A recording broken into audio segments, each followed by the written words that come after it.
Welcome back to Group Chat. We have an incredible episode for you. Yeah, it's Dee. I'm hosting it today. Drama is, I don't know if I can say this, but fuck it. He's getting a second vaccination. Good for him. Yeah, so he's going to be able to go out into the world and experience what we've been experiencing the last couple of weeks. And we're going to share with you what we're experiencing. You will not guess where Americans want to go on vacation right now. It is no surprise they want to go to these places. Then we have some big news. Big money happening in the music business. Scooter Braun sells his company for nearly $1 billion, or it says $1 billion deal. So we're going to learn more. And the biggest star in the world has just been casted on a board. Blockbuster. Who could it be? Blockbuster. And if you're fully vaccinated, the CDC says this. Go party. That's what it says. It literally says that. That's unbelievable. And big news in pop culture, big news in Netflix, huge discussion on Netflix, and really about my guy, RJP. Mm-hmm. Yeah. Kind of sad. Blockbuster show, and the star is leaving. And a big preview to the second biggest podcast in the world. That's right. Yes. Pan-capitalist. That's right. Me and Tim get into a vigorous debate. Oh, yeah. Yes. Very pan-capitalist argument happening at the end of this episode. Just two intellectuals butting heads. Yes. And we also revealed that Tim is like his previous job was similar to the guy hustling you at the mall, at the kiosk. No, it was That's not. what he was. Scammer. No, He's a scammer. He's a salesman I was scammer. saving the world. Yeah, I don't know how this guy saving the became, world. and he was in a Christian cult. We didn't know about that either. I wasn't he's saving the mentioned world that there. Yeah, I don't know the cult part. He's mentioned that before. Oh, yeah. Okay. Happy Easter. Tim's got a sketchy background. Yes. And he explains all the meanings of Easter. So that's good. And Bunnygate. Yeah, Bunnygate. We'll talk about Bunnygate. what's the big deal about this bunny. Yep. All right, let's get into it. Cash. Ladies and gentlemen, Group Chat. Cash. It's $1 trillion. Hot. All right, everyone, we are back, and happy Easter. Happy Easter. Easter's a big thing. You don't realize it. I mean, obviously we're Hindus, so Yeah. kind of out to lunch when it comes to, I think having a white wife made me realize how big Easter is. yes, obviously that's how Easter came into my life, besides the bunny. Right. It was just the Easter egg hunt that we were familiar with as kids. Yeah, and then, we have pictures with the bunnies. Everyone has pictures with the bunnies. What's interesting, we just celebrated Easter this morning. Excuse me. We just celebrated Easter this morning, and at Amanda's in-laws' house. And Her sister's house. Oh, his sister's house. Sorry. God. My in-laws. Your in-laws. Yeah, I meant your in-laws.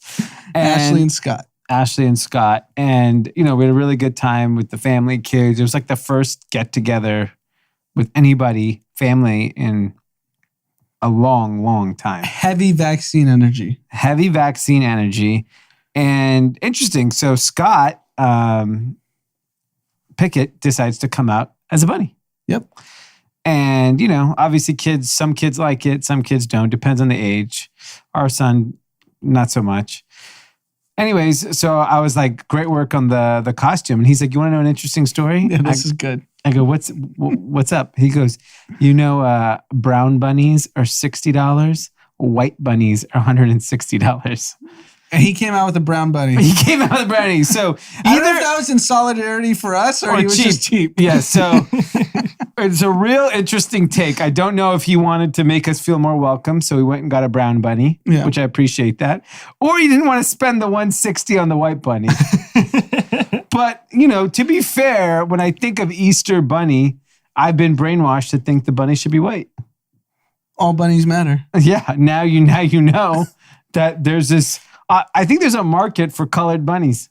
Even in toys and even in candies, unless it's a chocolate bunny, That's a massive markdown. 60 versus 160? Yeah, because you're assuming ethnic people only. That's like 40% of the price. So it's 60% off. Like, do you think your average Catholic ethnic family wants a white bunny or a brown bunny. If they knew that you can save $100, I think they'd opt for a brown bunny. I think the bunny's been brainwashed to us to be white. Yeah. I think it's fascinating, the price difference. I mean, that means that clearly the demand is not there for colored bunnies. What do you think, Tim? I know Easter is something you've grown up celebrating. How do you feel about Bunnygate? Bunnygate. What color bunny you want to see? I feel like I imagine a white bunny as well. Wow. Oh, wow. Whoa. You're the socialist. I also grew up in a town liberal called guy. Barrington, where it was pretty much exclusively white people. So are you offended by a brown bunny? I'm not offended by a brown bunny. But you don't want a brown my bunny mind in is your open. celebration. Yeah. I don't mind. don't mind. I'm not a bunny purist. But you prefer a white bunny. I prefer, I don't know if I prefer no bunny, honestly. I think the bunny part is pretty stupid. I like the egg part. Okay, I don't so see the correlation. You grew up religious? Yeah. Okay, walk us through Easter. For a lot of listeners, I mean, even including Dee and I, we get the kind of really high level of Easter. What do you understand of Easter? He is risen. Yes, That's the all I know. resurrection. Yeah. Yes. Okay. Yeah, it's the third day. Okay, so explain it to maybe some folks that didn't grow up celebrating Easter. Well, Christ was crucified, Mm-hmm. and on the third day he rose again, and that's today. So Good Friday was the day that he died, and then today he came back. Odd So- choice for a name for the day he died is Good Friday. Yeah. It's kind of a bad Friday. Yeah. Honest, for him, it was not real bad. It was not a good Friday. No. It's kind of insulting. Yeah, I think it was good for all of us because then, I think that's Christians- why it's Good Friday, It's because sacrifice. then Yeah, he he sacrificed sacrificed. for the rest of humanity. Poor Yeah. guy. Yeah. Okay, that's interesting. And where does the bunny come in? That is a really good question. I don't really understand how the bunny got involved. I mean, the egg makes some sense to me because it's sort of symbolic of life. Yeah. Symbolic of A rebirth. chocolate egg makes sense to you. Eggs Like a make more sense Cadbury than egg. bunnies to me. Bunnies, I just think of a species that for no reason other than its sex drive still exists. Right? What does that bunnies are defenseless. Bunnies cannot, if a bunny is up against a predator, there's nothing they can do. So Right? you're anti-bunny. I just think the only reason we still have bunnies hopping around today is because they have so much sex. It's because they have that much sex, we still see bunnies. And that's why the term "they fuck like rabbits" has come into play. Yeah. So the story of the Easter, I just Google it. Okay. The story of the Easter Thank bunny you. is thought to have become common in the 19th century. Rabbits usually give birth to a big litter of babies called kittens, so they become a symbol of new life. Legend has it that the Easter bunny lays, decorates, and hides eggs, as they are all a symbol of new life. Okay. So Yeah, 19th century, so that's 1800s. I don't really So know. bunny's been around. Yeah. I wanted to make it like a Hallmark thing, The but I don't Hallmark. think man. Hallmark was 1800s. No, that's interesting. It's probably a pagan tradition. Christians took everything from pagans. Like Wow. Christmas trees, that was a pagan tradition that Christians were like, what if we just came up with a reason for why people were doing it and then everyone would be celebrating? Yeah. But So that was you're something people were religiously doing woke. a long time ago. I I feel like he's myself- religiously MAGA. religiously MAGA.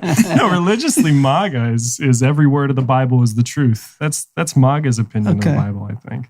What's also interesting is there's a lot of other religious holidays that all fall on the same time period, like Passover for Jewish people. Was last week. Right. Last week, Holi, which is Indian festival. Like there's just so many religious holidays on top of each other. If I was the leader of a religion, I'd be spacing out these holidays a little bit better.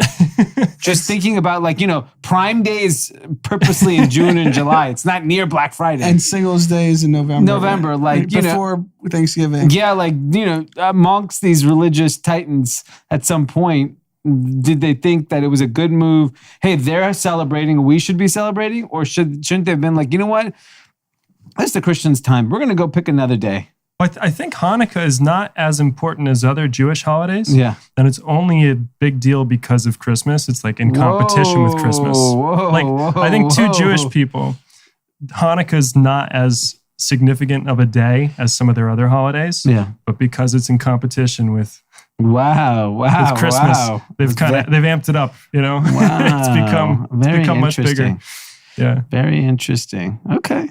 Well, now you learn something new every day. Yeah. Well, I'll learn something new in the DMs probably. Yeah, I mean, the thing about religion, the thing about religion is there's two types of people. There are people that are very religious, and there's everybody else. Because I think there are people that respectfully kind of observe the holidays because it was a family tradition, and maybe not necessarily like we celebrated Easter today. There wasn't like a religious portion of our day, but yeah, I'm sure as children, Amanda and Ashley went to church, or their parents celebrated, or whatever it is, right? So it's kind of like a tradition, similar to what we're doing with like Indian holidays. We're just kind of observing them, and want to expose our children to religion, not necessarily Force thrust it upon them. Because I think you have to be into it to truly appreciate it and understand it and things like that. There's a lot of value to be derived from religion, and I'm not a religious person, but I get the value you can derive from it. The only part I have a problem is if you believe in one religion and you look down on another. That's where I just let people worship and believe how they want to, and leave them alone. Yeah. Don't impose your beliefs on other people, and let people believe what they want to believe, and I'm all good. As someone who's been on both sides of that spectrum, I would say like discipleship is such a huge part of Christianity that it's like, if you aren't constantly spouting what you believe in, you're not a good Christian according to the Bible. But that's okay. So that's the tough thing is like, then you don't want to hang out with your Christian friend who's like constantly saying, I need to save your soul. Yeah. Well, I don't have a problem with someone that is religious and is constantly speaking of their religion. It's more of like telling me, like I remember in high school, my buddy invited me to his church. So I asked my mom, I'm like, can I go to this guy's church? And because I'd been to Jewish temples, I'd been to everything. And she was like, yeah, go. So I go. It was like, their youth group, for all young people. I mean, within 10 minutes, this guy is telling me I'm going to hell. Yeah. I was like, this is not how you warm me up to the religion. Like, you need to be a little more romantic on how you sell me this religion. But like, he's like, what? He's like, what faith do you practice? I'm like, I guess I'm Hindu. And then he starts talking about going to hell. And I was like, whoa, that's a like little extreme. Yeah, I'm just like, you gotta like sell me on it. Like, why don't you at least try to convince me first before just straight out? Because like, hell doesn't mean anything to me. Yeah. Was this Catholic or Protestant, this church? I think it was Protestant. Protestant? Yeah. Okay. Catholics are bigger on the shame part than Protestants. I will say, one thing that we never discussed from my famous lunch with Tim was a previous job he had. Wow, what was he? Can you give some color on that? Yeah, I was a canvasser for charities, for Heifer International and for Amnesty International. So it was more predatory. The way he described it was more predatory than like a subprime lender. Wow. So he would just what? You would call, or it's face to face? This was door to door. So, and this was in the city of Boston. So you can imagine old people. No. The way he described it to me was that every response he had answer for. So you don't take a no for an answer. Yeah. And if he said the only way you can get out of like a canvasser was no, I'm not interested. Is that right? Yeah. If you're not interested but if you just say like, I want to have money, boom, he's got a response. Yeah. Oh, what's the response? I don't have money. Well, if, you probably get a cup of coffee each day. What does that cost you? Like $1.25? Right? What I'm asking you to set aside is that much money each day, right? Tim's a scammer. Yeah. That's the biggest scam job. You should go work at a kiosk at a mall. I think if you were a subprime lender, you'd be a billionaire. Yeah. Mind you, I had just come off of being in a Christian cult, so there's definitely No, but he literally had a response for everything. I would keep saying, like, what if someone said this? He goes, this is what I would say. boom, boom, boom. This guy's a machine. Yeah. He's It a really boils well-oiled down to machine. like 5 responses that people would say. So you just had to come up with like 1 million responses to those 5 questions, you know? But yeah, that was a tough job in Boston. People are not nice to you. Yeah, I can't Faced imagine. a lot of rejection, a lot of very personalized rejection. I'm sure a lot of people splashing hot Dunkin' Donuts coffee in your face. People following me down the street, threatening to kill me. It was tough. This job is much easier. Now, I do a lot of listening. Yeah, of course. All right, we're going to move on. We're going to move on to some entertainment and business news. Big news in the world of music. Scooter Braun sells his Ithaca holdings to a South Korean company, which is... We're big South Korean fans. Yeah, big South Korean. I mean, seem like they have endless money. This is the entertainment company that BTS sounds like managed, owned by. Unclear what their relationship is to BTS. I think they created them probably. In a $1 billion deal. I mean, music is something that like is such a great entry point for people that come from all backgrounds. Like to me, when I think of the music biz, if you look at a lot of today's older titans, they came from music. Why? Because there's no barriers in music, right? Like you could just be a hustler and you can make it. What Scooter did is kind of insane because he's a pretty young dude. And it's all happened in the last... I think he's like my age. Yeah, he's probably... Maybe a year older. Yeah, so in his 30s. Like and, how old is Justin Bieber's music career now? 12 years? 10 years? So he came on when he was 12, 13. He's probably 25, 26 now. So 12, 13 years ago. So those that don't know, Scooter Braun is just started his career as Justin Bieber's manager. He found him on YouTube. Yeah.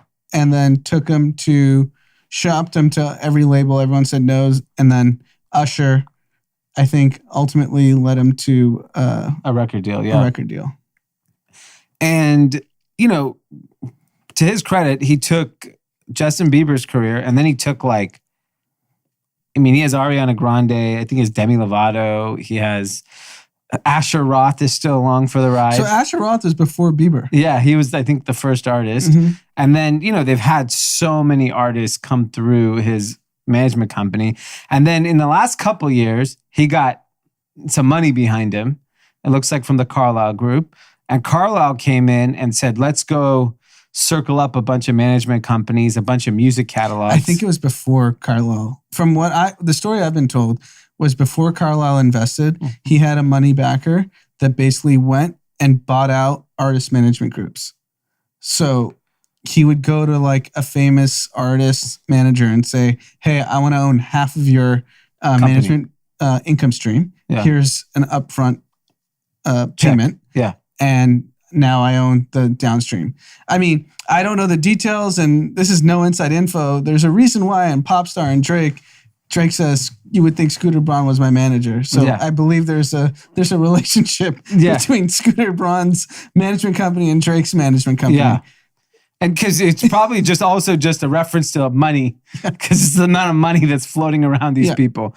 And so the other interesting thing is, so there's a management portion, and then all I know is the catalog of Big Machine, which is the country label that Taylor Swift had her masters owned by, that he I think flipped in 12 months. So he flipped Taylor Swift's catalog already. And kept the rest. Kept the rest. And I think that's where the majority of the billion went to. Yeah. Because I think is the value. Yeah. And so if you think about, I don't know who owns Justin Bieber's masters. And that music is going to make money forever. He's still probably one of the most streamed artists in the world.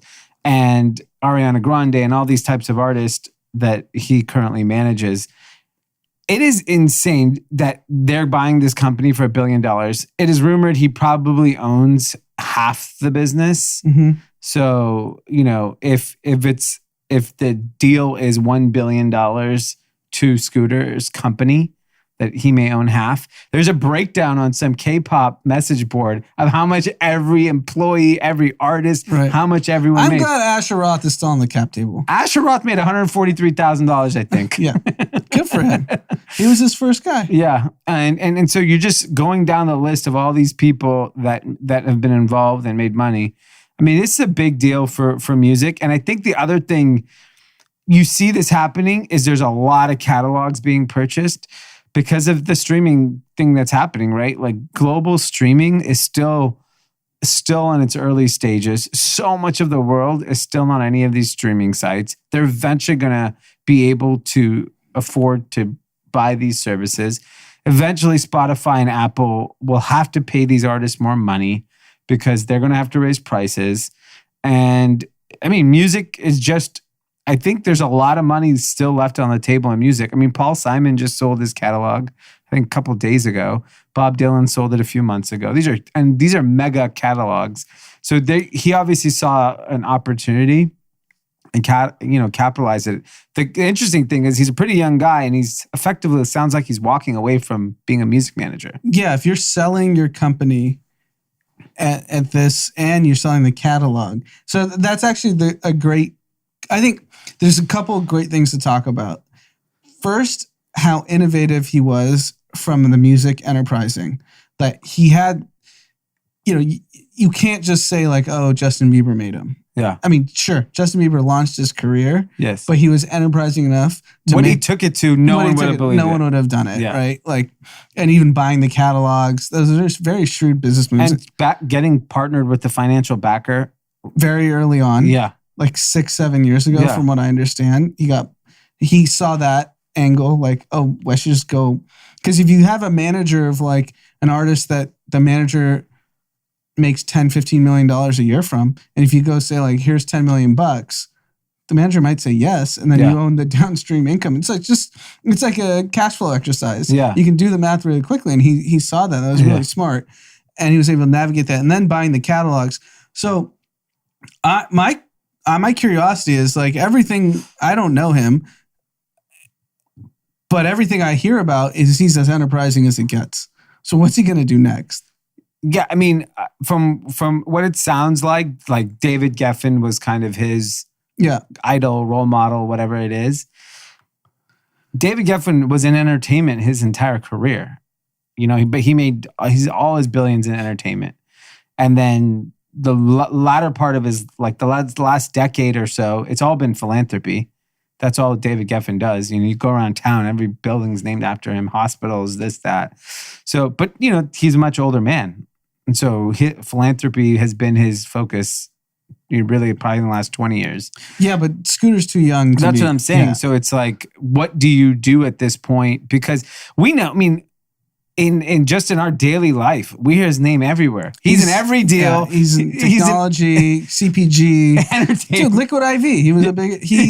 I think he led Brandon's first round. Yes. The first big round. Yeah, and he's in you see his name pop up on so many cap tables. So I mean, my guess is he's just going to morph into just an investor. Yeah. But I mean, I just don't. There's not enough action from what he was doing. He was, on stage at Coachella. That's actually going to be interesting how he deals with that, because being on a world tour with Justin Bieber is very different than jockeying to get on the cap table of the next Databricks. Yeah. Boring. There's no rush. Yeah. I'd rather be on stage at Glastonbury. It's so much more fun. And so I think that's going to be interesting. I'm curious to see how he transitions. Obviously, money is no longer an issue. The path probably hasn't been in a decade. But just seeing someone like him, because he's just really young still. So there's a lot to do. And I'm sure at this point, how much more does money motivate you? I guess if it's just like a scorecard. Yeah, no, I think it becomes a scorecard. Yeah. So now he's in this new stratosphere of billionaires and whatever. I have no idea how much he's worth, but I guess it's really high. I've heard billion. Yeah. So let's assume he's a billionaire. Yeah. Then there's someone who's worth $5 billion. Yeah, you then want to someone's worth 10 billion. Yeah. And Bezos is worth 150 billion. Yeah, and then you're just like, that guy's 150 times better than me. 150, maybe 200. And that 150 would be 400. Yeah. Right? Well, it's not, you can't compare to Bezos because his wealth is going to multiply at a much faster pace than And the rest of same with humanity. Zuck and all these guys. Yeah. Because their base is 150 billion. But from what I understand about Scooter is he's wired to work. Yeah. So he's not going to stop. Yeah. So maybe maybe music wasn't as stimulating. Challenging, yeah. Yeah, it's challenging, Well, stimulating. I'm sure he's not going on world tours like he used to. Mhm. Like, he has family and kids and whatever. But yeah, I mean, it's interesting. It's a big deal. Because when you think about all the old school music managers, the Irving But Azoffs. isn't it crazy that if you just think about this deal, $1 billion deal in music is staggering. Yeah. But when we talk about technology companies, $1 billion deals mean nothing. Every day. Yes, every day Yeah. there's a new $1 billion company, and every exit is 10 billion, Yeah. 20 billion, 30 Yeah. billion, 40 The billion. scale's different. It's It's just fascinating to think maybe that's why he left. He's like, I can't get to 100 billion. I could being do a music. cloud-based music software business worth $40 billion. Yeah, Yeah, maybe he felt poor in music. it's quite possible. It's just like, Given what am I the doing here? circles he runs in, it's Yeah, quite possible. My ceiling. What's my ceiling? Ceiling's $1 billion. Yeah. You know how many billionaires are made in tech every week? We never heard of him. Yes. Yeah. Cloudera. What is that? You mean Coursera? What I think there's a Cloudera too. It's just like, what is that? I think it's just, but that's my point. How much wealth creation is happening in technology versus every other industry. So if you're a young person and money is important to you, go to technology. Yeah, you have to. Because the next, I've said this stat numerous times on this podcast. World GDP, 85 trillion. Internet technology enabled businesses, 10 trillion. Yeah. So if you even do a modest 2%, 3% growth of global GDP for the next decade, do you think that 10 trillion doesn't get to 20 trillion? Maybe some people don't think that. If they don't, they're wrong. Yeah, I obviously I agree. So, moving on to another interesting Hollywood potential exit. So there was an IPO that was supposed to happen for Endeavor. For those that don't know, Endeavor owns WME, William Morris, the big agency, the UFC, IMG. They have a ton of properties. And the company looked like it was going to go public, and then it stalled. It never happened. And then the pandemic hit, and I'm sure they have UFC. They have a huge live events business. There's no chance it was going to go, happen during the pandemic. So they kind of probably shifted their business, had more focus on digital. And from what I've heard about the business, the agency is extremely profitable, does really well.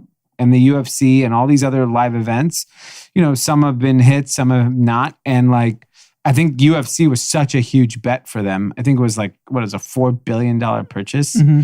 And they are backed by what private equity? Silver Lake? Silver Lake owns a significant piece of Endeavor. And so Ari Emanuel is the CEO. Mm-hmm. And he, if Entourage is loosely based on him. And, he's a very famous, very well-known agent. And he pulled an incredible trick just now. He's kind of a genius. So he wants to take his company public. That's the way he's going to monetize his fortune. That's how Silver Lake's going to monetize. And all the partners of all the partners. Everyone makes a lot of money. Mm-hmm. So this company needs to go public. And what do you do when you're in Hollywood and you need to make something happen? You get the biggest fucking star in the world. And I'm talking multiples. He's the biggest star in the world to join your board. Yeah, I would agree with that. The fact that he's even kept Dogecoin from going to zero, yes, shows his power. Dogecoin is a meme that is worthless. It has and it's no not technology zero. impact. And he just said it's going to be the coin for Mars, right? Yeah, coin for Mars. So Elon Musk has joined the board of Endeavor. This is locked up. It's now, as a young person, if you're buying the Elon brand, yeah. I mean, if Elon Musk agrees to. If their deal, if you can get 5 tweets, you get this is what you need. You need 5 tweets, And you need like Elon to show up to like 5 of the pension fund on the roadshow on Zoom. And we're going to end with Elon. He wants to talk about the vision of Endeavor. And one Joe Rogan episode. With Ari Emanuel and Elon Musk. Yeah. It's going public. So here's the fascinating thing to me is I would suspect the number of boards Elon's been asked to join Insane. has been ridiculous. Yeah. Every company in the world Why wouldn't asked you? him. And he chooses Endeavor. Yeah. So why? Because Elon... Does Ari have dirt on him? Maybe. I'm sure maybe that's it. Because Elon has a lot of parties. Yes, Elon has a lot of parties. in LA. I think Elon understands and appreciates showmanship because that's what Elon Musk is. He's a show. His whole thing, he's become one of the rich. He's the richest man in the world at any given day because of not only how innovative and brilliant he is, but all the other stuff is what made the company so valuable. Yeah. And the rest of it is a show. So Elon he may live in Austin, but he loves Hollywood. Yeah. Elon is a Hollywood dude. It's also interesting because how much of Elon's kind of retail fame is due to Joe Rogan? Yeah, I'm sure a lot. But wasn't that the first introduction to like Pete knowing who Elon Musk is? No, everyone knew who Elon Musk is. Tim, when did you know who he was? Or when was he cool? Elon smoking a blunt on Joe Rogan made him the coolest guy for the millennials and Gen Z. Yeah. So I would say that was a transformational moment. Like, I feel like that was the transitional moment from Elon being like, everyone in business knew this dude was a genius and like innovating. Yeah. But that made him a superhero. Yeah. Where the average young kid was just like, Elon, he's smoking a blunt with Joe Rogan. Like, that made him the coolest freaking dude. Yeah. I agree. I definitely think that was a transformational moment. Now I'm trying to figure out, like you said, like Elon Musk is obviously asked to be on any board. Everyone, every charity. There's no board that would not accept Elon. I mean, it's blockbuster to have him. And he's a genius. Yeah. So he's going to help your company. He's definitely going to help your company. Right. And, you attach Elon Musk, a little Doge, a little Tesla. I mean, Endeavor's coming out. It's going to happen now. Right. I'm just really curious how he chose Endeavor as the one to accept. Yeah. I think he loves Hollywood because he's a producer. This guy's blockbuster Who's producer. his girlfriend right now? The musician. Is she rep by Endeavor? Grimes? Is that Grimes? Yeah. Is she rep by Endeavor? Oh. And then she just said like, "Hey, join the board." You should talk to the chief, Ari. Yeah. See what you might hit it off. And I'm sure Ari Emanuel's an incredible salesperson. Of course, he's probably the best. Yes, he sold the vision. Vinny Chase, Apple, Microsoft, Elon Musk. He's got all the rebuttals. I mean, Elon's as big Coffee of a a brand day. as it gets. What? Elon's as big of a brand as it gets. No, it's the biggest in the world. He's the biggest brand in the world. He's bigger than any single entity, and he's on your board. I mean, everyone, people who follow Elon Musk are going to be like, okay, what's Endeavor? I need to know what it is. He's got Hollywood in him. Remember when he dissed my friend when he wasn't even famous? Yeah. He wasn't famous then. That was 7 years ago. That sounds like an Ari Emanuel move. I mean, it's incredible. Yeah. I mean, I think I think this is a match made in heaven. Yeah. Let's see if it gets out now. Yeah. All right, let's move on to some big news in the coronavirus, the novel coronavirus, as some people still like to call it. SARS-2 COVID-19. SARS-2 COVID-19 for those that are, big in the medical field. Fully vaccinated people can resume travel at low risk. CDC finally came out. Can we stop listening to CDC? I mean, I like listening to them. I'm like, to me, they wait till like a month after to say it's okay. Because they know if the CDC says, yo, you can go hit the nightclub tomorrow, I mean, that's what everyone's going to go do. And so we saw it happen in LA over the last week. LA is moving quickly now to another phase of opening on April 15th. I mean, large gatherings are allowed. I think 50% indoor. We're there. Like you could see the daylight now.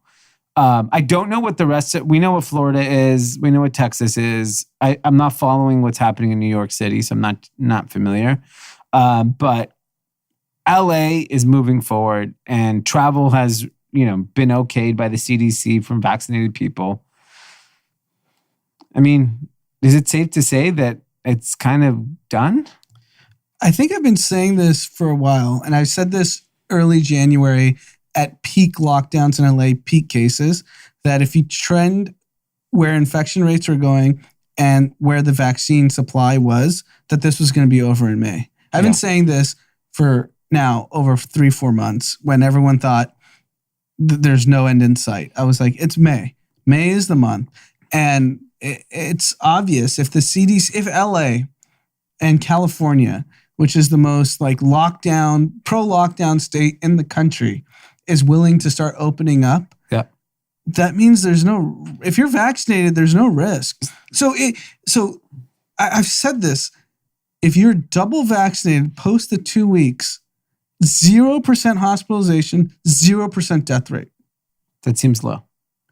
So you are more likely to die jumping in your car than getting SARS-2 COVID-19, as some would like to call it. Some do like to call it the novel coronavirus.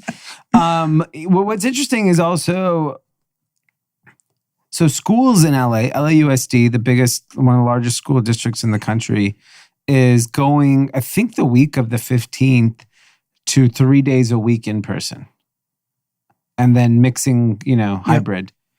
That to me is probably the other main reason. If you're going to open the schools, everything else should go. Mm-hmm. So I think that's a very encouraging sign that kids get to go back to school. So LAUSD, I think school ends in June. So they're going to get 2.5 months, maybe 3 months of April, May, June, 2 months of in-person school. Then I'm sure summer schools will start to resume, and then fall will be completely back to normal. Sounds like stadiums in California will start reopening soon. Concerts will start happening soon. Anthony sent us a video of a concert at the University of South Carolina. It looked like it was Coachella in the South. Yeah. So, things are moving on. Vaccinations are clearly working. We hit 4 million a day, both days over the weekend for the U.S. But what's interesting is, and I know two cases personally, of elderly people that had gotten their first shot, had just gotten their second shot, and got gravely ill. So I think what we have to be aware of that... I said 2 weeks post-second. Yeah. But here's the thing. I think even with that, there are still people that are going to get the virus. Of course. And there's still people that are going to die, and there's still people that are going to get sick. And I think the way that we have to message it as a country is we are less likely to get it now, and we get to move on with our life. But don't be shocked if people still get it. So the virus is going to be around forever. Yeah. Like this is going to be a thing. Yeah. Pretty much forever. Yeah. Like the flu, like everything else. But I do think the elderly people that actually got gravely ill because of it just got screwed with bad timing. Yeah. Because the data is very clear post-second vaccine.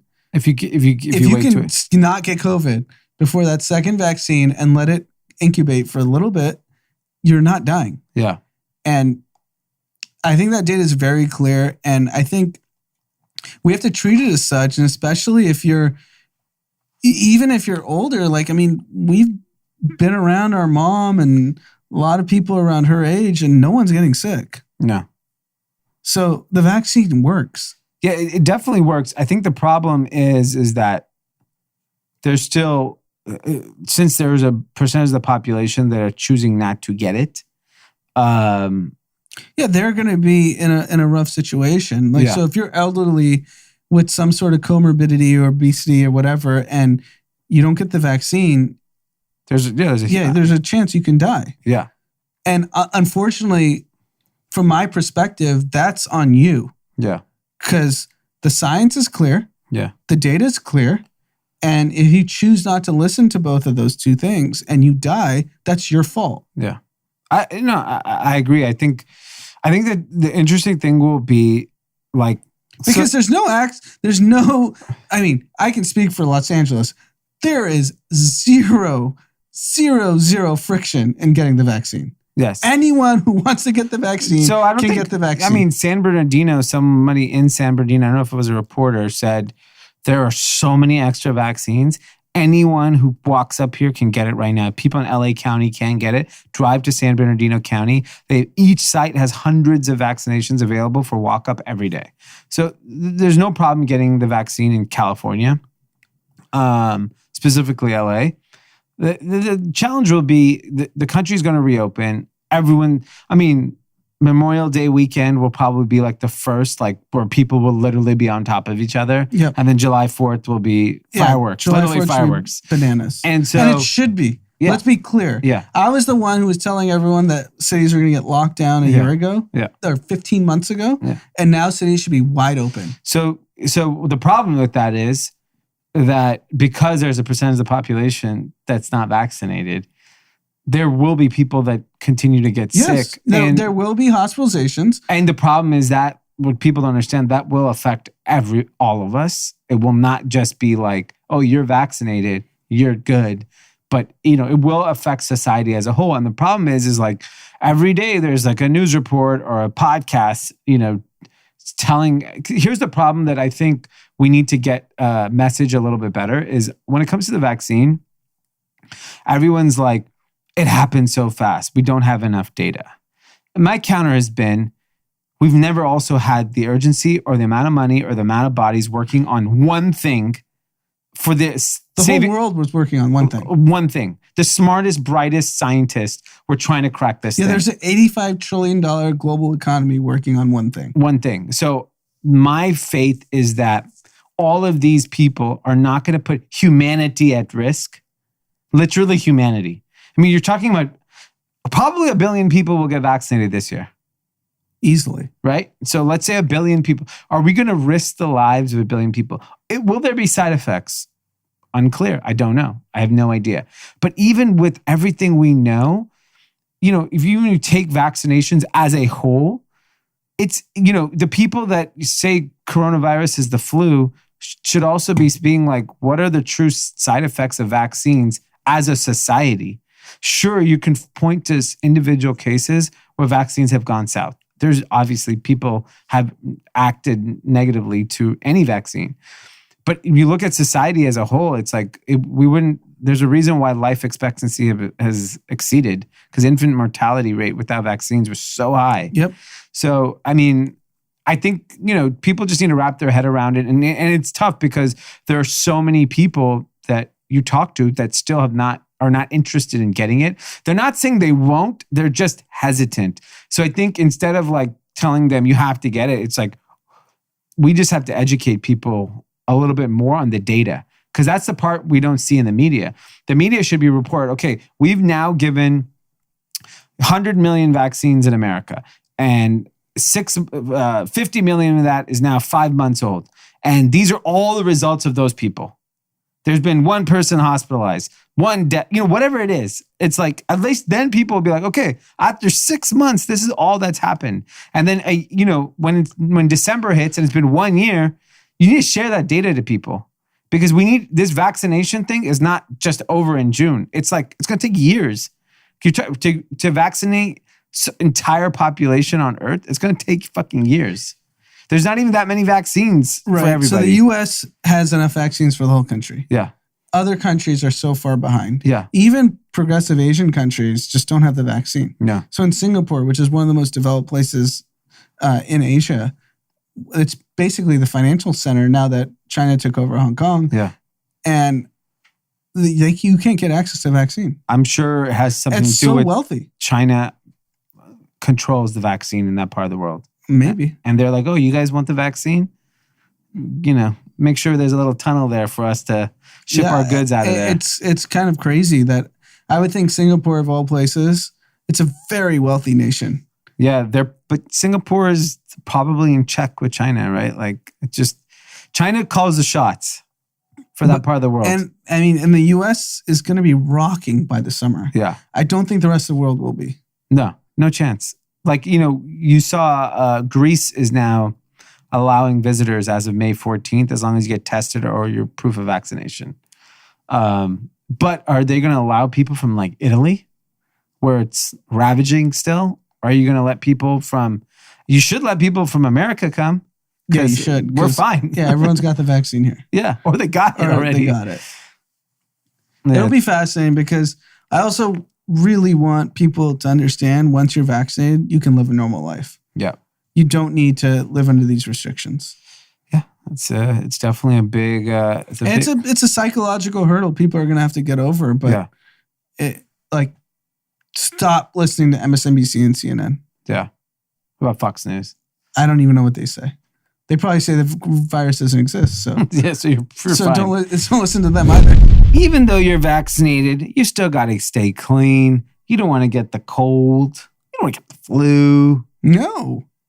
How do you do that? How do you stay clean in this environment? Some people say wear a mask. Some people say wash your hands, hand sanitizer.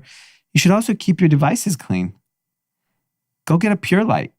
Go to purelight.com /group chat. That's PURLITE.com/group chat. And we get you a 1 Pure Light home, 1 replacement bulb kit, and free shipping for only $99. This is what you see at hospitals and doctor's office that the medical profession uses to sterilize all their equipment. And so now you can have it in the comfort of your own home. It's only $99, and I use it for my phone. They recommend you can keep it for your kids' toys. You want to be prepared when, at this point, I just don't want to get sick again.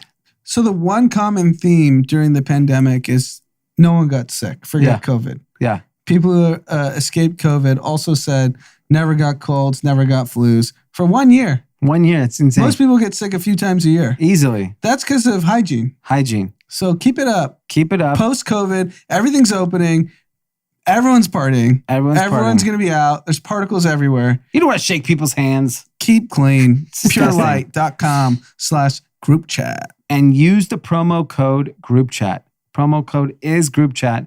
And you get 1 Pure Light home, 1 replacement bulb kit, and free shipping for only $99. Okay, so now that everyone's vaccinated, or a lot of people are vaccinated, I'm not going to speak for everybody, people are planning their trips. And Trivago, which is a travel website, is sharing the data. The top 7 destinations in March 2021. Ready for this list? Las Vegas, number 1. Vegas is going to explode. Yeah. Miami Beach, number 2. Number 3, Orlando. That's Disney World. Everyone's coming. Number 4, Myrtle Beach. Drama's there. Drama's going to Myrtle Beach. That's number 5, Cancun, Mexico. Number 6 was very surprising. San Antonio. Why San Antonio? Is there a beach in San Antonio? There's no beach. It's inland, right? It feels inland. Maybe a lake? What is going on in San Antonio? And number 7, Panama City Beach, Florida. People want to go to the beach.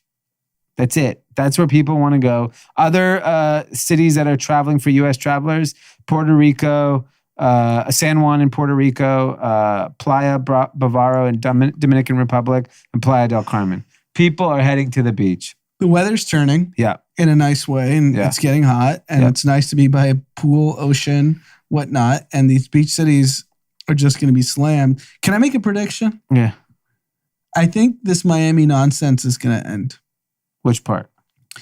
So I think Miami hit their golden era this past 6 months, how all these businesses and investors and billionaires are moving, and they did. And I can just tell just from like an Instagram snapshot that the LA folks stopped going because LA is starting to open. Yeah.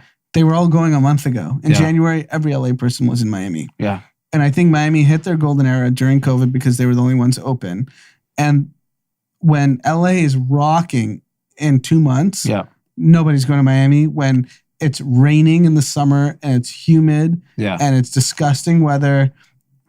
This Miami fantasy was a fun COVID experiment because they got to experience Miami in the best time of Miami when the weather is great. Yep. And then the weather turns and they're going to be like, why am I here when Delilah and Poppy are just raging? Yeah. Why am I like in a hurricane trying to get to Komodo? Yeah. And the reality is what people don't understand, if you haven't been in LA in the summer, the weather is perfect. Yep.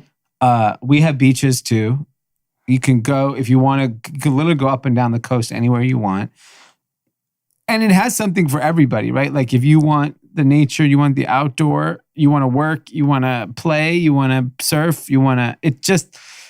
I think obviously we know exodus of Silicon Valley folks to LA is just out of control because if you look at luxury homes in LA, it's just ridiculous. Everyone's coming down. Yeah, everyone's coming here or they're already here. I think most people are already here, you could tell.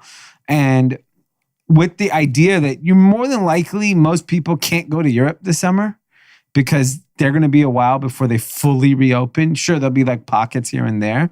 Like that alone is going to make people just want to come to LA.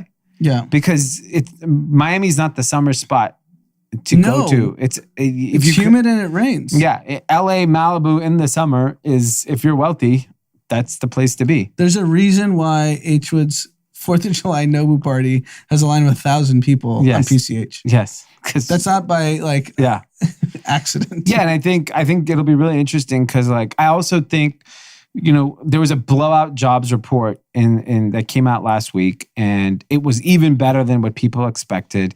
And you saw the jobs are coming back in hospitality in a big, big way. Restaurants, hotels. And so, LA is just LA, New York are the tourist hubs of, America.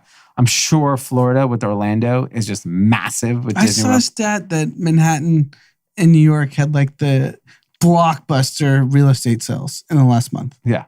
This notion that metropolitan cities are done was one of the dumbest takes during the pandemic. It was done. So Kevin Weatherman, who lives out in New York City, a friend of the pod, he was in town from New York and he came to run with me on Saturday in Santa Monica. And he was like, you need to come to the city right now. I'm like, why? He's like, it's the most fun it's ever been. He's like, all the old people left, or the people that were concerned family people, they went to the Hamptons, they went to Long Island, they went ever, or people left the state altogether. And because of the cheaper housing, a ton of young people have flooded New York City, and the energy is just electric. Right. He's like, it feels so special to be in New York because it's fun and just, he's like, you need to come sooner than later because it has that kind of energy. He's like, it's just, and look, there's obviously, we're reading about the problems in Midtown because they've put a lot of homeless people in the hotels and so there's all kinds of issues, but that's a part of the pain. We're coming out of a pandemic. We need to find solutions for all these problems that we've created. But yeah, I think the big cities are just. The big cities are going to be completely fine. Yeah. I thought that was the worst take possible that New York. No one ever thought LA was going to die. Let's be clear. Yeah. Everyone was like, people will leave for a little bit, but people saying New York's going to die. Impossible. Yeah. I was watching a TV show. I was watching the WeWork documentary. You watched it? Yeah. Is it good? Yeah, it's incredible. And, they were talking to Adam Newman's assistant. And she was talking about when I got dropped off to New York City and I see the skyline and, it's still magical from that aspect. When you pull up over the bridge and you see the skyline at night, you're just like, whoa, what is this place? And so, that's never going to go away with New York City. And yeah, I'm not too concerned about any of the big cities. I think they'll be fine. San Francisco seems like it's in a tough spot. But I think it'll come back soon. It's in a tough spot now, but from what I'm hearing is that young people will come. Yeah, young people will come and founders want talent and Stanford's right there. Yeah. Trust me, I don't believe that everyone. I think San Francisco's going to be fine. I think if you've already made it, you're going to leave. Yeah. But if you haven't made it, you're going to stick around. I think young people in the city will make it better. Yes. Because they'll also improve the quality of life for everyone too. It'll be fun. Yeah, it'll be fun again. Great. Moving on also say Tim looks like a TikTok kid. They all wear that hat. Bryce Hall, Josh Richards. A Palms hat. Yeah. They all wear it. Yeah, because those guys did a great job of marketing it. I always see Pete wearing this hat. Yeah. So that's why you got inspired by Palms. Palms is a cannabis brand and based out of LA. That's now the hottest TikTok thing. Incredible. Wow. Tim's on trend. Good for you, Tim. That's me. I just made a TikTok. Follow me on TikTok. You had a great cover. You did. Oh, thanks. Did that because Drama said I should do a Dylan cover. So I posted a Dylan cover. And Drama nice. didn't repost you. No, but he commented on it. Okay. You know? Amanda reposted you. Oh, I didn't saw even that. get to see this yet. It's fantastic. Tim's a very talented musician. You know who else commented on it? Deepak. Okay, good. He loved it. He Good. talked about it today. Okay, I want to check it out. This is blockbuster news. This is your right up your wheelhouse. This is right up my wheelhouse. I can't even pronounce the man's name, but the really good-looking guy on Bridgerton, he's out. He left Bridgerton. That's unbelievable. I'm very upset. I don't know how to pronounce his name, so I'm not going to even try. I think it's Rege-Jean Page. I don't know. Could be. RJP. RJP. RJP. RJP. RIP. So when I saw this, because Bridgerton's Instagram handle posted it, and they did it from Lady Whistledown, which is the main, the society paper in town that says, he's departed. Right. And I was like, there's no way on earth Netflix is letting this guy go. Because, they casted him. They put him in the show. It's one of the biggest shows. They're not letting this potential mega star just walk. And then I find out there's an action blockbuster James Bond type film that Netflix doing, and he's the star of it, and he can't film Bridgerton because of it. Interesting. So that makes sense. Do you think actors and producers and writers understand what Netflix is doing in the sense that you can never be Jerry Seinfeld and Larry David again? No. Where you make $100 million annuity on back end. Well, that's not true because Shonda Rhimes is getting paid. Yeah, but but that's the difference. They're paying her a upfront $100 million when she should probably be getting $1 billion. Yeah. They've dangled these big numbers for these big stars because I don't think the agents and folks understand the math. What Netflix has done, they're just paying you up front and stealing you from the back end. So I would say that the opportunity then is there are other streaming services. So a Disney Plus. If they give you the streaming income, the back end income, because from my understanding, what Netflix does is they give you your money, and then they own the show, and then it gets streamed for a decade. Yeah, so you as a creative also, you have to be in a position to take that risk also, right? Like think about how much the Big Bang Theory cast is making. Yeah. Those 4 or 5 people, yeah, they're going to make 20-30 million a year indefinitely. And had they gone to Netflix 10 years ago, if that existed, they would have just gotten one $20 million check, and that's it. Yeah. And now they're going to make hundreds of millions of dollars. Sure. The problem is if you told an actor or a creative, would you rather have the guaranteed money or take the risk? 90% are going to take the guaranteed money. But that's the genius of Netflix. Yeah. They figured out the math. Yeah. Because how many times is Ozark going to be streamed? Billions. And they gave Bateman probably $20 million. And some Dodger seats. Yes. He's got good seats. Maybe that was part of his deal. Yeah. And why is Netflix guaranteed money? Well, because they're giving you They're giving you the money. If the show sucks, it sucks and doesn't get streamed. That's on Netflix and their distribution. But they're paying you to do the film, right? Or paying you to do the show. So whereas in back in the day, it was more like in the movie business. So you're Will Smith and you go do Independence Day.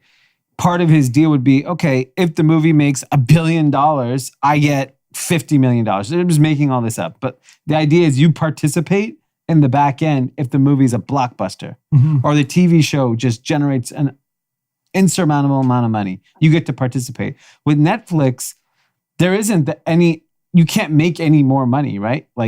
It's just going to be streamed. It's just whatever your upfront fee is. Yeah, because there's no economics for anyone to participate. They basically marginalized the entire entertainment industry.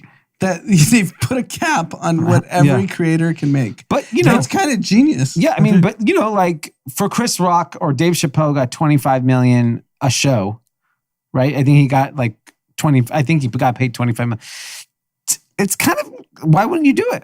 So that group is the old world meets new world because those numbers are still big, but the new actor is just going to get crushed. Yeah, but so the new actor career is made though. right? So like, It's sure. It's like the we always velocity is- joke like the only way to grow an Instagram following is to get a Netflix show you have to be on Netflix. because you can go from 0 to 20 million followers. So then you're not beholden to Netflix at that point. You could do whatever you want. The reality is that engagement level, you should be, if you have a savvy manager or agent, sure, maybe you're not making the same money you made as a content creator, but you can go make that money doing other things too. Like you can get brand deals. You can still go make a lot of money. But for example, like you look at any Netflix show and then go follow I watched Bridgerton the day it came out. Okay. I went and followed all these kids on the show, RGP. I just wanted to see it was insane. A week later, these guys all have millions of followers, right? And they became. So it's on the actor, the creator, to manage how you deal with this newfound fame and how to monetize it. Because before it was very simple. Yeah. If you're on Big Bang Theory, you get 7 seasons. Yeah. Then you're. But that model was broken because the content wasn't good. It just was not good. And there's only one Big Bang Theory. So now this guy, he's now a bona fide superstar. He's going to get I'm sure Netflix paid him good money for the Bond-like action flick.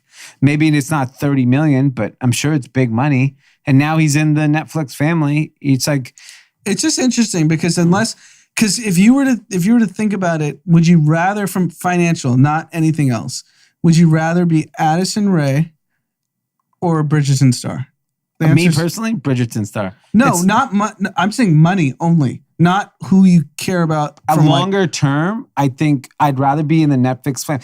I watch a lot of Netflix shows. You just see people from other Netflix shows on Netflix because they like to work with you. The Addison Rays and the TikTok kids get to control how people pay them. Yeah. Netflix just pays you up front and that's your only shot. Yeah, but Addison Rae is living and dying off her talent alone, whereas you're in the Netflix machine, right? Like once you're in their machine and they like you, they'll put you on, we should put the Selling Sunset stars on this new reality show and give them 5 more years. I'd rather be in that flywheel. Yeah. I mean, it's it's a good debate, but I think it's the genius of Netflix that they marginalize the entire entertainment industry. Well, they're writing big checks. They are, but they're. I've talked to a lot of my actor friends out here about this because I've seen Netflix as a tremendous opportunity where there's like so many shows popping up. But you know how many shows are only 3 seasons or less on Netflix? There's a reason for that because they pay their workers like nothing, absolutely nothing for the first 3 years. If the show gets picked up beyond 3 seasons, then you get paid. Yeah. Which is why they cut all these shows off at 3 because then they can pay these actors nothing, next to nothing. Yeah. Whereas if they're an extra on some CBS show, they're going to make a lot more. Yeah. So like most of my actor friends hate Netflix and never want to pick up a Netflix gig because they just mistreat all of their actors. They'd rather be an extra on Big Bang Theory. Yeah, because it pays more. But I also think but that's they're not smart because you're better off playing the game, getting the following, building a relationship with Netflix, and banking on the fact that you're talented enough that they're going to want to use you. Like I've seen people on Netflix shows from like 5 years ago now have their own show. They were like the 3rd person on some random Netflix. Like you see like the House of Cards people on all kinds of Netflix shows. Like the original popular Netflix shows, like Orange is the New Black and all those shows. You see them all over the So I guess my point really is simply this, that Netflix is playing chess while the entertainment industry is playing checkers. Yeah, they're run brilliantly. And Netflix is like, we're going to throw hundreds of millions of dollars at you guys and we own this content forever. Yeah. And we get to stream this forever. And you guys are very happy with these upfront big guarantees and commissions that the agents and everyone's getting. And they're like, great, you're playing for hundreds of millions, we're playing for tens of billions. Yeah. The only person that can there's 2 people that can change the model. Okay, there's obviously Disney because they have a lot of content that they own, and they're still kind of playing probably the old model, more like it. Apple and Amazon's coming. Amazon's not giving up content, no chance. I mean, they went backed up the Brinks truck for NFL Thursday. I mean, they're paying for Thursdays right now. Yeah, Bezos wants a team. Yeah, so he wants a team and he wants to watch it on Amazon. Yeah, he's like, I'm not moving from my phone to watch this game. And so you have Apple and Amazon. I just doubt Apple has the chops to execute to compete against Netflix on content. They just haven't proven that they can even put the volume of content out. Amazon's probably the only player outside of Disney, and Amazon can play with from monetary purposes like endless. Yeah, it's fascinating. It's like similar to what I was saying, how technology is basically like, you guys care about 100 million to a billion. Yeah. We care about tens of billions. Yeah, because they're doing the math. That's going to be happy for you guys. You know, we'll pay your creator 100 million. You guys will all be happy. Get your commissions. Be happy. Guess what? We're going to make 10 billion on the back end. Because they're doing the lifetime value of their customer math, and they know lifetime value of D is literally my life. Yes, my life, my entire life. I will be a Netflix customer. What's better? That's like keep writing those $100 million checks and keeping Hollywood happy. Yeah, it's worth it. It's genius. Yeah. Netflix. Go long, Netflix. Yeah, they're kind of unstoppable. All right. I think that's all we have for today. Yeah. Do you have anything else interesting happening in the world, Timothy? You have some shout outs? Yeah, we got some shout outs. Okay. Oh, can we do, I know it's not as seen on social. I just want to bring this up. Bernie Sanders did a tweet about a list of companies that paid no taxes. And then a guy named Jeff Richards, who I follow on Twitter, he's a partner at GGV Capital. Okay. Now, we actually met with once. Okay. He had a great freaking take on this. And he's like, I'll read it like verbatim. He's like, in response to Bernie Sanders, he's like, this take is so frustrating. These companies are investing their free cash flow in growth. This means hiring people plus investing in innovation. Example A, Salesforce operating expenses went from $2 billion in 2011 to $20 billion in 2021. So, and the number of employees went from 5,000 to 50,000. Wow. And so he went through each company, Nike, Salesforce. So his point FedEx, is like, we're investing the money. They're investing the money in creating job growth. Yeah. So is it here though? Does it specify that those jobs are created in America? Yeah, it does. He says that he actually pointed out that these were American jobs created. So his point was basically like, stop focusing on who's paying taxes. Let's focus on because it's pretty basic. You can look at the P&L. If your operating expenses increase, that means you're spending the money. If you're spending the money, that means employees somehow, either 1099 or W-2s, are getting it. Yeah. So it's just like a misaligned argument. So I think the problem is, I agree. The guy's point is spot on. The problem is the follower of Bernie Sanders is not getting that job, right? And that goes back to... They could go to Amazon and get a $15 an hour job. Yeah, but okay. Here's the problem. And this is the problem on the Republican side and then the Bernie Sanders side. There was an America that existed 25, 30 years ago where you could just roll up to the factory and you were able to make enough money to go get a home, have 2 kids, put them through college, go on 2 vacations a year, and everyone got that dream. That dream is now gone. If you're not above average intelligence, you don't have access to that dream anymore, right? You're saying everyone should go be engineer. There's reality is the brain power of everyone is not the same. Mm-hmm. Like studying for an engineering course is substantially harder than doing manual labor. It's just, you have to have the brain power too and the willpower to go do it. So the reality is there's a whole community of people that like aren't even capable of getting those jobs, that they're going to be left behind. So Bernie's followers are like, I can't get a job at fucking Salesforce. And here's another point to that. You could, because you're a scammy salesperson. You could be a sales rep, account rep. Tim should be a SaaS salesman at DocuSign. He'd be a millionaire. He'd be a millionaire. Here's another thing is like... with all his ways to get a nose for fucking canvassing. What were you canvassing for? I was canvassing for Heifer International and Amnesty International. Yeah, if you're canvassing for them, DocuSign's actually useful. So these major corporations that create so many jobs are taking those jobs away from small businesses that previously were doing that function. So Amazon, growing, sure. They're employing so many people, right? because they're putting small businesses out of But business. here's right? the, No, but they're also wait, empowering small listen. businesses. Listen. Here's the big flaw in that argument, because I used to think like that. The problem is the consumer decided that they would rather consume with Amazon than the small business. It's consumer's discretion where you spend your money. This isn't a dictatorship. When Amazon came out with a better service than what was available, we went to Amazon. It's not like they said don't shop at the small business. The problem was small businesses in America were not evolving and innovating at a fast enough pace. And the consumer was like, to be fair, like venture capital created this huge discrepancy in a good way, because they went and said, you know what? The way people get around is fucking stupid. Like waiting for a taxi. This guy has a better way for transportation. Let's go give Uber $10 billion and let him go disrupt the industry and make it better. Because for the consumer, at the end of the day, is very happy with the way the world is going. Unfortunately, there's people getting, and I get your point. It was the same argument what was happening to Walmart. What Walmart was doing to mom and pop stores around the world in the 90s and 2000s. They destroyed small business in America.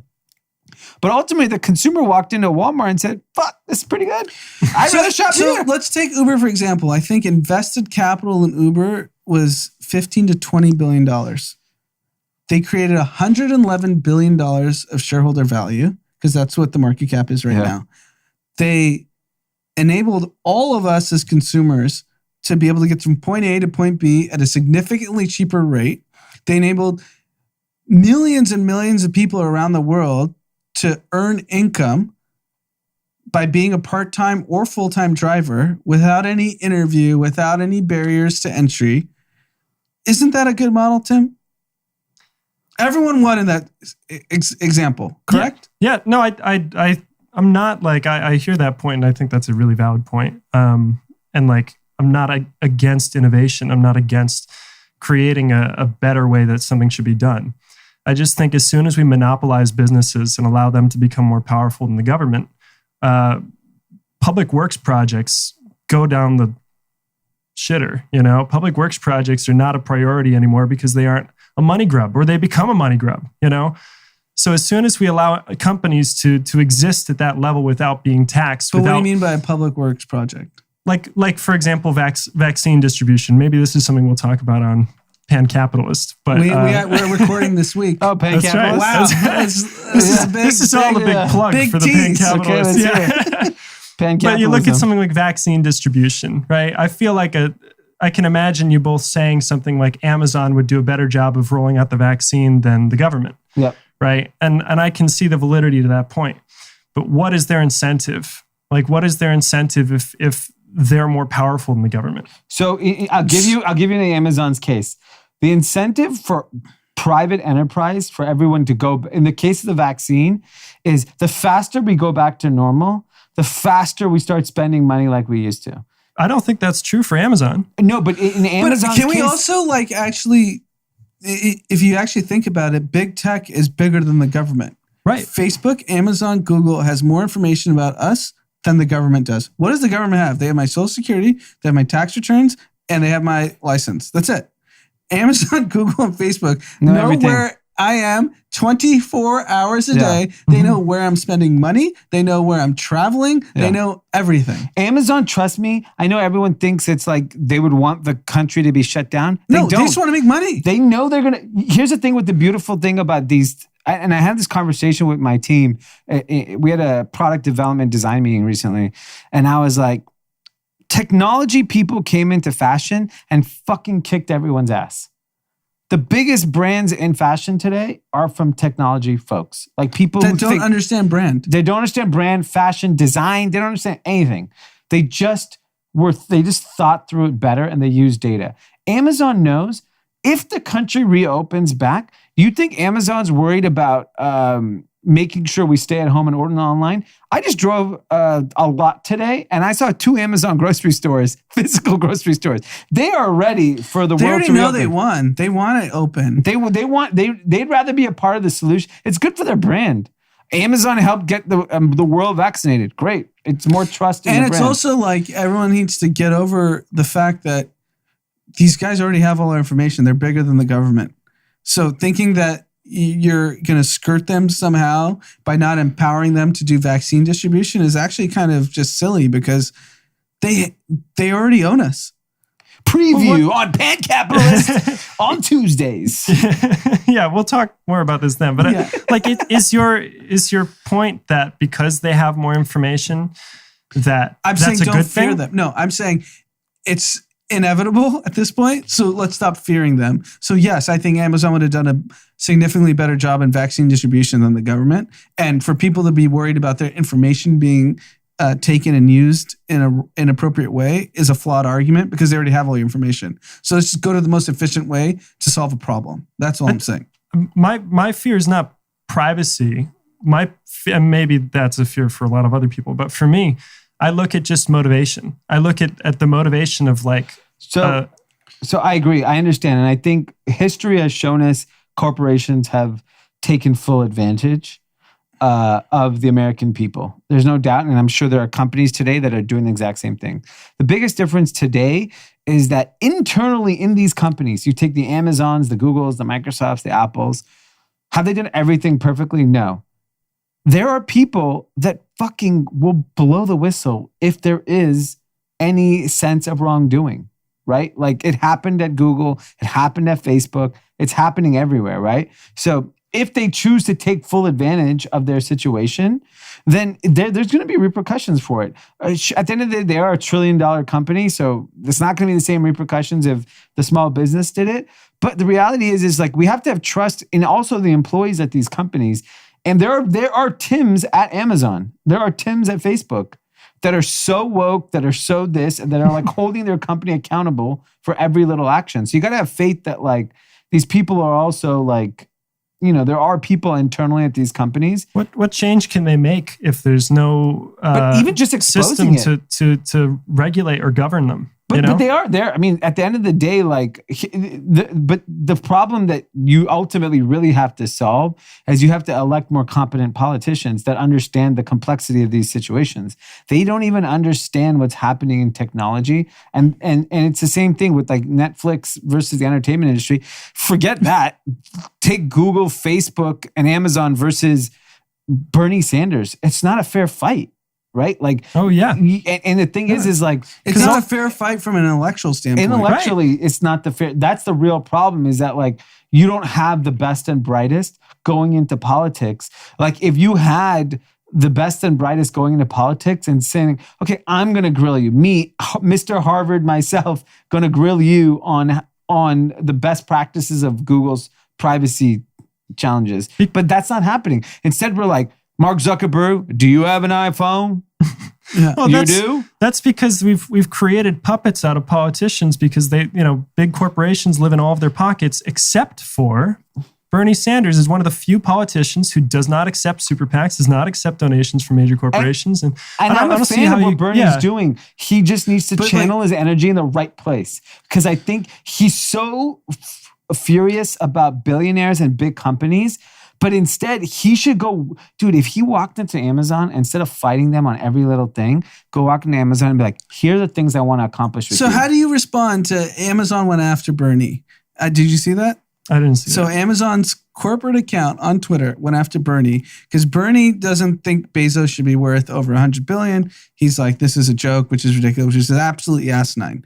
Amazon went after Bernie and said, Amazon's minimum wage is $15. Vermont's minimum wage is $11. Bernie, why don't you worry about your own backyard before you start talking about us? Well, that is what he's been saying that the minimum wage needs to be raised to 15. So how is he not doing it in his own state? Because everyone is working against him, even in his own party, because Amazon's living in all their pockets, right? Yeah, but Amazon's the Democratic Party doesn't an hour. represent what Bernie wants, right? It doesn't represent what I want. It doesn't represent what Democrats want. No, but I'm saying Amazon... How do you respond to Amazon saying we're at $15 an hour? Your own state's at 11. Why are you talking about us? Because he knows Channel that your energy separately. In order to do that, he needs to get big money out of politics. In order to get the things done that the people want done, in order for this to function like a democracy should, he needs to get big money out of Why politics. isn't Bernie applauding All Amazon? right, we're staying tuned for Pan Capitalist. Yeah. Where you It's gonna can be good. It's feel gonna the be good. full Okay, debate. I'll get at you, Tim. Yeah. You better be ready. Oh, I'm ready. You better bring your fucking IPA. tax returns. I'm ready. We're slapping people with tax returns the next episode. And it's not all politics. It's going to be other stuff too. Tim's got old vision. Yeah. Okay. Pan capitalism vision. All right, guys. Give me some shout outs. Oh, Satoshi, come on. That's all we got. All we Okay. got is Satoshi. All that I know that we have is Satoshi. This one's from Phil Vancouver. Oh boy. Hey guys, I hope you're having a nice day today. I was until I kept getting this off-putting vibe from Drama. Every time I think I'm homies with the guy, I find out he hates me. Drama hates me almost as much as the Hells Angels hate him. He's probably not even listening to this right now. He's not. Even though Anand and Pete try to morph me into some kind of short-tempered monster, I'm actually a really good guy. To show that, today I've come forward with a peace offering, a deal to Drama on behalf of me and all the Satoshi stans. If Drama brings back Short Story Long on July 4th, I will guarantee an identity reveal before the end of the summer, live on the pod. Wow. Some of the history's greatest mysteries remain unsolved, whether it's Banksy or Amelia Earhart, the Zodiac Killer or OJ. But now, Drama, you have the opportunity to change that. Promise in your court. Amazing. Clever Satoshi. Amazing. Hysterical. He's Well- doing Q&As now. Yeah, I saw a lot of Q&As. Yeah. A lot of Q&As. Amazing, guys. All right. Well, we will see you on Tuesday. Yeah, Oh, that's it, right? That's it. that's it. Pan Capitalist coming soon. Coming soon. Maybe coming Peace. Tuesday. All right, guys. See you later. Peace.